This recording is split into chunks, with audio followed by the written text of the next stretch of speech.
Hey, what's up, guys? Wanted to show you another little trick or kind of a common issue some people have when installing your barrel and like your hop up, if you're swapping your hop up unit or anything like that. What can happen is that when you go to do a final torque on your barrel nut,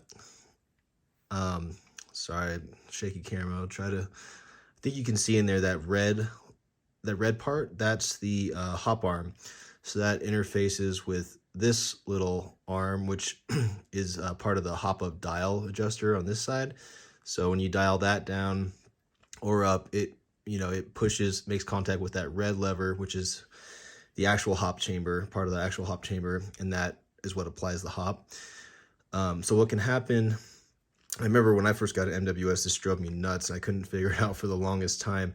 But when I do the final torque, it can move, and it'll like torque it into the side of the chamber wall there. So let's see if you can see it. I'm just gonna, I got it like mostly torqued down. I'm just gonna do a final hand torque.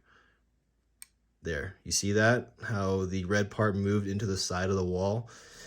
So what that does is it binds it up, and then when I go to adjust my hop, I can only get like 10 clicks. You should normally get about 20 clicks with a stock hop up dial adjuster, but because it's not lined up right, you're not getting your full range of hop motion.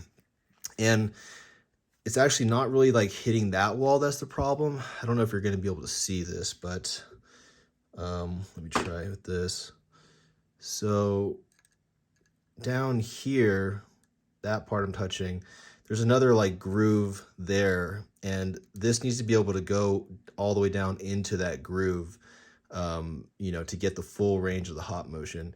So, this part is basically lined up with the same gap as this part up here, but it's the part down here that's actually where you need to go. So when this is off spec, it's kind of bottoming out on the wall of that instead of being able to go down into that gap. And that's the problem. So what there might be a more elegant solution, but essentially what I usually do is take a thin flathead and, but you need it, real thin. I'm trying to toy with using like feeler gauges maybe, just because it can fit in there a little better, and kind of stick that in there. And then when I do the final torque,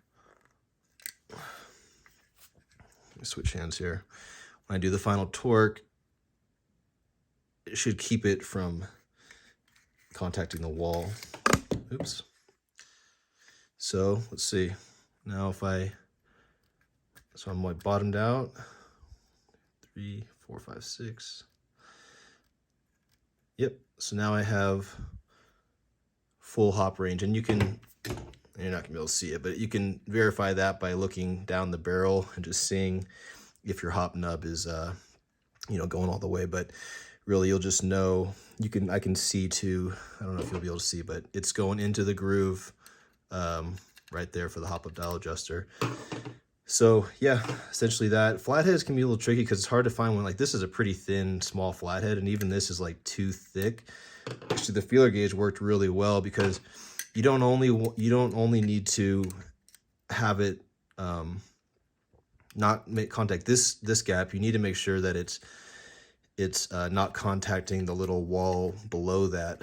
That's part of the hop up dial adjuster, this whole unit here. So anyways, that's basically it. Hope that gives you an idea how to deal with that if you're coming across that issue.